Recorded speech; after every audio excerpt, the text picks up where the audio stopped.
this video, we're going to see 5 easy steps on how to clear that clutter in your mind. So stay tuned.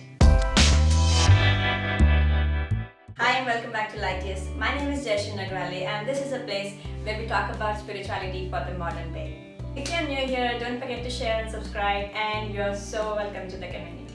A calm and clear mind, it is everybody's goal. But as we go throughout the day with our chores and absorbing all the unnecessary forms of media that are bombarded towards us, it becomes a little difficult on how to maintain that inner peace and calm. In this video, we're going to discover 5 easy steps on how to clear up the clutter and develop a sense of peace and calmness from within. The first step is to observe your mind. What does it do throughout the day? What kinds of thoughts does it think? What are majority of your thoughts comprised of? For beginners, this might take a little practice because we are so far attuned to taking part in that thought process, taking part in that conversation that goes in our head, rather than observing it from a third person's point of view. So if you're a beginner, make a conscious effort to follow the thoughts in your head, to just look at them from a third person's view and see what are they comprised of, what are you thinking most throughout the day. If it helps and if you are good at writing and if that interests you, keep a journal or maybe just a notepad on your phone and just write down my most dominant thoughts today were 1, 2, 3, 4, 5. So as you do this process for a couple of days, you will find out patterns, you'll find out your most prominent thoughts. Where does your mind wander to the most? What is it comprised of? Is it Game of Thrones or the latest episode of Scorpion, or is it just cribbing on what your boss is, or you will just know where it is. So after the first step of observation, the second step would be to sort it out. We think about 60,000 different thoughts a day, and almost 75 to 80% of it is just repeated from the day before, and most of it is even not beneficial to us. And if thoughts are our way of sending messages to the universe, and if we become what we think of, and if we are thinking mostly not so helpful stuff, then guess what we are going to manifest? And not so helpful stuff. So after the first step of observation, the second step would be to sort these out. So from the list, choose thoughts that you want to eliminate, that are no longer serving you or that are creating some really not so good circumstances in your life. And then also add to these some things that you want to manifest in your life, some things that you want to see happening. So what we are going to do is we are going to start thinking of those things that we want to see, that we want to manifest, by eliminating or replacing the thoughts that are no longer serving us. So this is the second step, the sorting. So the third step is to take action. Sometimes it is as easy as not watching that show anymore, or not tuning into the news channels so regularly, or just trying to stay away from that coworker who always talks bad about others. Taking action comprises of putting conscious effort into your day-to-day lives that will stop the inflow of the unwanted thoughts into your brain in the first place.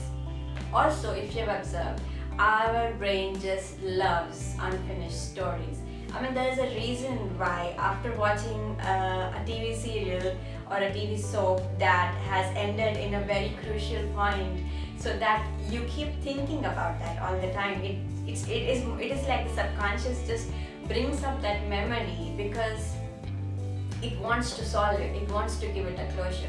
And this is not only true of soaps and media, but it is also true of your interactions with other people throughout the day. So other instances where you haven't spoken your truth, other instances where you wanted to say something, you wanted to stand up for yourself, but it did not happen. Maybe because it was not appropriate for you to speak up, or maybe because you just couldn't. So for our brain, these are unfinished stories. These are some things that need a closure. These are like the unfinished circle, and our brain always tries to find solutions. It tries to give things a closure. Say for example, someone invites you to a party and you absolutely do not want to go, or you have some other appointments at that particular time, and you tell the person, oh, you know what, I'm just going to try, so that you don't break their heart. Throughout the day or throughout the next few days or till the day of the party itself, your brain tries to come up with things or with excuses that you can tell the person. So that is the brain's way of pulling that thought again and getting it into your conscious mind so that it gives a closure. Let us start this from happening in the first place. Let us tell people no with kindness and in a very polite manner, and I'm sure there are a lot of people who will just understand. And there are other instances where we cannot speak our mind because either we are afraid to or we are not comfortable speaking. So in these cases, what can also help is writing down the conversation that would happen, the ideal conversation that would happen between you and the other person on a paper. So to stop that thought from bubbling up in your head, you don't really have to have the conversation with the other person in person. You can even do it on paper. So doing that just gives the whole situation a closure, and you don't really have to ruminate over that thought again and again. So the first step is we are observing our thoughts throughout the day, kind of trying to note them down as well. The second step is to sort them out. Which of these are helpful, which of these are not. The third step is trying to take action in eliminating the unwanted ones. That brings us to the fourth step, that is to feed our brain with good food. Say that there are some things that you want to manifest in your life. So why not make a list of them? So list out the things that you want to manifest in your life, like be it a raise in your pay, or be it a beautiful car, or a gorgeous wardrobe. Throughout the day, as you go throughout the day, in the places that you spend your time most, stick small reminders of those manifestations all around you in a way that you are happy that they are already there, so that you are happy that they've already manifested for you. So for example, if you want a raise in your pay, what you could do is make a small check, take your checkbook and write out a check to yourself and write from the universe and how much ever amount you want to manifest, and then just put it up near your bed or on the back of your laptop or wherever that you are going to see it often throughout the day.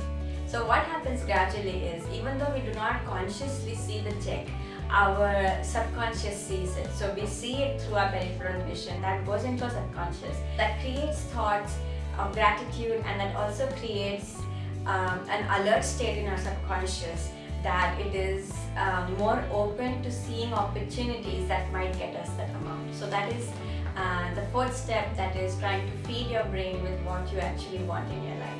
The last and the important step is gratitude. So you might be wondering what gratitude has to do with clearing out one's clutter in the mind, but just stay with me. The next thing to do is trying to be in a state of gratitude. So if you start your day with listing out, say 10 to 20 things that you're grateful for, and if you make that list again before you sleep, so what happens is throughout the day you will start to be on a lookout for things to write in your list. So if something good happens, then your brain will be like, this is cool, I'm going to write this in my list tonight. So as you try to look out for things that you're grateful for throughout the day, your mind will automatically stop concentrating on things that are not so good, and that actually eliminates most of the negative thoughts and the unwanted clutter in our head. So being in a state of gratitude raises our consciousness, puts us in a beautiful state of being, and it also trains our brain to look for the good in things, to look for things that you can be thankful for. And this is a very vital exercise because thoughts become things, and if we do not have control over what our thoughts are, then we might not have control over the things that we receive into our life. So for manifestations to work and for them to work faster, it is vital that we clear out the clutter and make space for new. And I hope this video has been helpful, and I would love to hear what you think in the comments below. Till next time, make a fantastic day ahead. Bye bye.